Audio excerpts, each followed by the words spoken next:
Minister, I'd like to thank you for bringing this bill to the Oireachtas.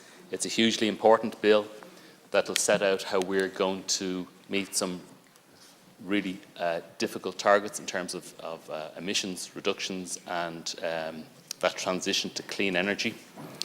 I want to thank the department officials as well, some of whom I see there today, for the huge amount of work they put into this, for the briefings they gave to our committee throughout the pre-legislative scrutiny part of this, the Marine Planning Development Management Bill, as it was previously known, and also just acknowledge the huge amount of work that the Joint Oireachtas Committee put into this at the pre-legislative stage. Our committee put forward, I think, somewhere in the region of 43 or 46 recommendations for that PLS report, and a huge amount of those recommendations, the majority, almost all of them, were taken in the drafting of this bill. And I know it was suggested yesterday that we hadn't been issued with that correspondence that we sought from the department, but I just want to confirm for the House that we did receive that correspondence to the committee that we sought, looking for where those 46 recommendations or 43 recommendations were brought into the published bill. I also want to talk about, there was a suggestion that the committee recommended that marine protected areas should be part of this bill. That's partially true. The committee did suggest that marine protected areas should be part of this bill, or we also included in that same recommendation that marine protected areas should continue in a parallel legislative process which is underway at the moment. So just to clarify that on that recommendation of the committee.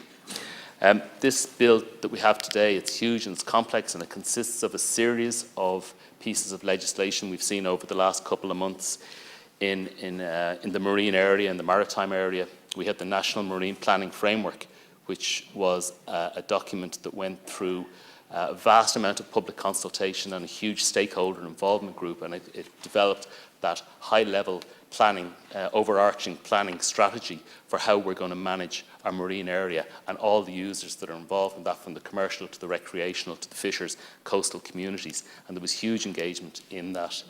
We also had the Maritime Jurisdiction Bill, which set out that boundary of our marine area, and it's huge and it's massive. We've heard already it's 7 times the land area that we have, 500,000 square kilometres, and we don't have a proper planning system for how we develop in that area. And that's why this Maritime Area Planning Bill is so important and it's so timely. We're going to see a lot of development in our marine areas over the next coming decades, over the next 10, 20, 30 years. Much of that will be offshore renewable development, wind development, there'll be cable alignments, there'll be interconnectors. There's a lot of stuff. It's not just about wind, but this planning bill will cover that entire area. There's been concerns about marine protected areas, and I would share some of those concerns with people as well. We don't have a great track record, a great history in this country at protecting not just our marine environment, but our terrestrial environment as well. We've 2% or 2.5% designated as protected. They're not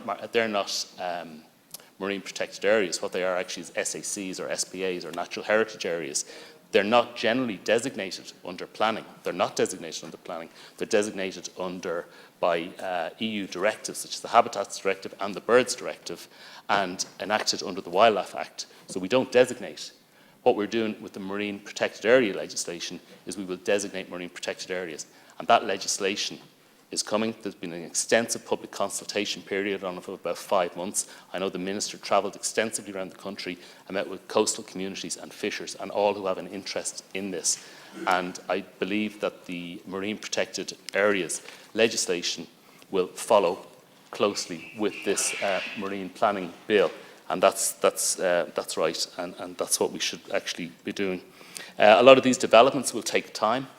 Before we actually see these developments in the sea, there's a consenting process that has to go through, there's a survey process that has to go through, and the planning applications will have to be submitted, much as they are on land, and they will be accompanied by stringent environmental impact assessments as well, impact assessment reports that need to be provided with this. Will provide for public consultation in that, and the committee was quite strong on those recommendations.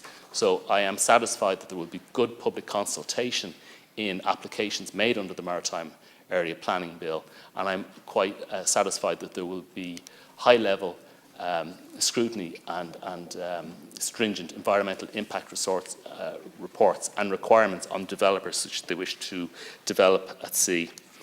I'll just move on to the bill, if I could.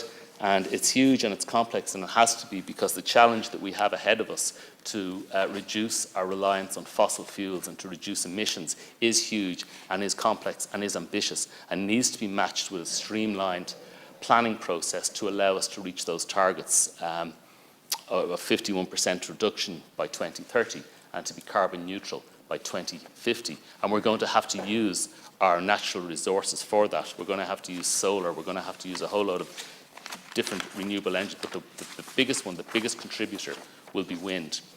And I heard deputies talk about the setup of MARA, and that's a hugely important agency here, which is going to be involved in that initial consenting, but also the enforcement afterwards. And the enforcement has always been weak in our planning system, so I'm glad to see MARA has been set up like that. Deputies all wanted it in their constituency because it brings 200 jobs. I actually think Wexford is the right place for it. There's good experience down there, and there's good scientific data down there built up over the years. So Wexford is the right place for it, I think. But for any deputy from a coastal community who's concerned that they won't see some benefit from this, I think there'll be huge economic value to our coastal towns and communities and our ports and our harbours. Minister Darragh O'Brien visited Wicklow recently, my constituency, where we looked at Arklow and we looked at Wicklow, and SSE Electricity are going to develop their operation and maintenance facility in Arklow, and I would be hopeful that Codling will look at Wicklow in that same way. So there will be that benefit, uplift, economic benefit for all coastal communities in this, and there'll be a huge amount of jobs, there'll be energy resilience, clean energy, emissions free, and it's the future we need to embrace, and I'll be supporting this bill. Minister, thank you.